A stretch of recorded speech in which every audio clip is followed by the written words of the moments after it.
There is a man you should know.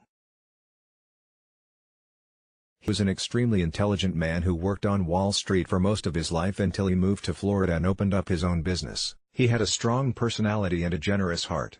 He is my father. His favorite quote was one from Teddy Roosevelt.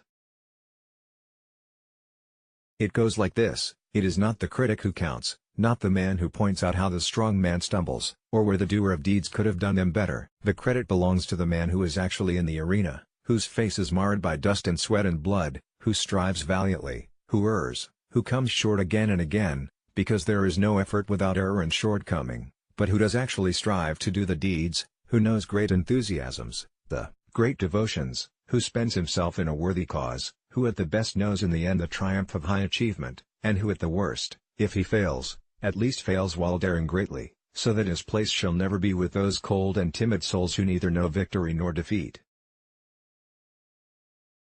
When you are the child of a hard-working, passionate, Italian, bond trader from New York, you are raised with certain beliefs encouraged upon you, with certain life lessons shared and exemplified for and with you. Here is a brief list of a few of the important life lessons taught to me by my father. xtrayangme.com Lesson 1, Today's the Day. I've played soccer since I was 5 years old. I played recreationally and competitively all the way up until I was in college. On the day of every one of my games, my father would tell me, multiple times throughout the day, "Today's the day, Nick." What did he mean by this? Well, literally, he meant today was the day that I would score a goal. But he was also telling me that every day was a day to do something great. He was encouraging me to work hard, each and every day. He was teaching me that every day offers new possibilities, opportunities for greatness. Lesson 2, Deal with it. There were many times in my teenage years where I would share with him that I felt something in my life was unfair, to which he would tell me to simply, deal with it. He told me the same when I started a real-world job after college.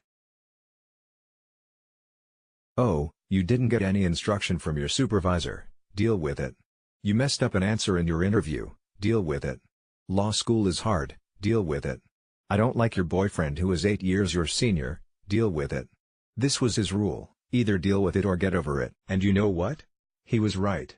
In life, you will be challenged and will be forced to deal with the hardships.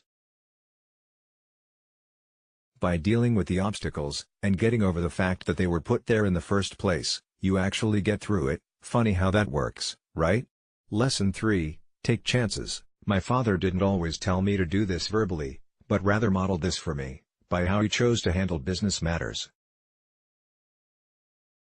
Of course, there were times where his trades and business decisions didn't end favorably for him, but most of the time, they surprisingly did. Or, maybe not surprisingly.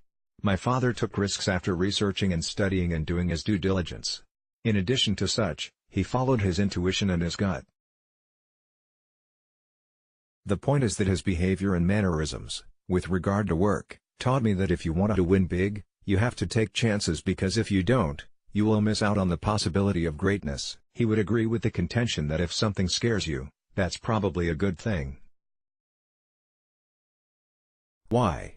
Because it's going to push you further than you thought you could go and make you braver than you presently believe you are. Lesson 4, Exude confidence at all times. Although I was often annoyed by him doing this, I have come to see the importance of self-assurance in all that I do. If I don't hold strongly the belief that I am an intelligent and fully capable woman who can do anything I put my mind to, then I won't make it too far in this world. He always told me that I could and would be anything that I want to be, from an Olympic soccer player to a cutthroat lawyer, to President of the United States. And, you know what I think he is most proud of me for now? My confidence in my ability to parent, and parent decently well, 3 of his grandchildren. Lesson 5, Be you and don't be sorry for it. This was something he was amazing at, whether I or anyone else was bothered by it. He was unapologetically himself, the man he was molded into based on his life experiences. He showed me and told me that I should just be me and that will always be enough. And you know what else he said? If me wasn't good enough for someone or some job, then they didn't deserve me. Lesson 6, Have fun with life. My father lived his life with his happiness in mind. Only getting one life, that is your own and that is fleeting, is a great reason to make sure that you are experiencing joy at every turn you make and every chance you get. There are so many more life lessons that he taught me, but who wants to read a post that is ridiculously long? I will conclude here with why the Roosevelt quote was his favorite. My father believed in the importance of dedicating oneself to one's passion, whatever that may be. You have a passion for your children, then be the best darn parent that you can be. You have passion for tennis, then be the best tennis player you can be. You have a passion for cooking, then be the best damn chef this world has seen. That is what he would say. He would tell you that it doesn't matter how many times you fail, or fall down, or make a mistake.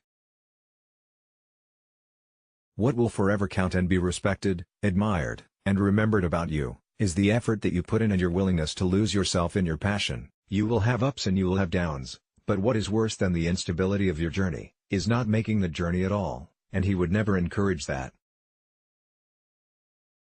Make the most of your life. Make the most of today. That is what I am trying to do each and every day for him, for myself, and for my family. This story originally appeared on 3 in May.